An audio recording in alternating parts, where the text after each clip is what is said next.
مومنو اللہ سے ڈرو جیسا کہ اس سے ڈرنے کا حق ہے، اور مرنا تو مسلمان ہی مرنا، اور کسی شخص میں طاقت نہیں کہ اللہ کے حکم کے بغیر مر جائے۔ اس نے موت کا وقت مقرر کر کے لکھ رکھا ہے، اور جو شخص دنیا میں اپنے اعمال کا بدلہ چاہے اس کو ہم یہی بدلہ دے دیں گے، اور جو آخرت میں طالب ثواب ہو اس کو وہاں اجر عطا کریں گے، اور ہم شکر گزاروں کو عنقریب بہت اچھا صلہ دیں گے۔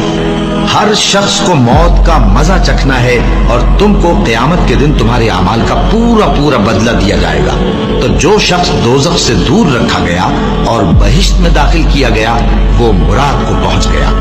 اور دنیا کی زندگی تو دھوکے کا سامان ہے۔ اے اہل ایمان، تمہارے مال و جان میں تمہاری آزمائش ضرور کی جائے گی، اور تم اہل کتاب سے اور ان لوگوں سے جو مشرک ہیں بہت سی ایذا کی باتیں سنو گے، تو اگر صبر اور پرہیزگاری کرتے رہو گے تو یہ بڑی ہمت کے کام ہیں۔ اور کاش تم ان ظالم یعنی مشرک لوگوں کو اس وقت دیکھو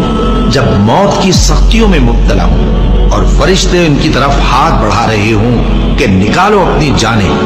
آج تم کو ذلت کے عذاب کی سزا دی جائے گی، اس لیے کہ تم اللہ پر جھوٹ بولا کرتے تھے اور اس کی آیتوں سے سرکشی کرتے تھے۔ اور جیسا ہم نے تم لوگوں کو پہلی بار پیدا کیا تھا ایسا ہی آج اکیلے اکیلے تم ہمارے پاس آ گئے، اور جو مال و متاع ہم نے تمہیں عطا فرمایا تھا وہ سب اپنی پیٹھ پیچھے چھوڑ آئے، اور ہم تمہارے ساتھ تمہارے سفارشیوں کو بھی نہیں دیکھتے جن کی نسبت تم خیال کرتے تھے کہ وہ تمہارے سفارشی اور ہمارے شریک ہیں۔ آج تمہارے آپس کے سب تعلقات منقطع ہو گئے،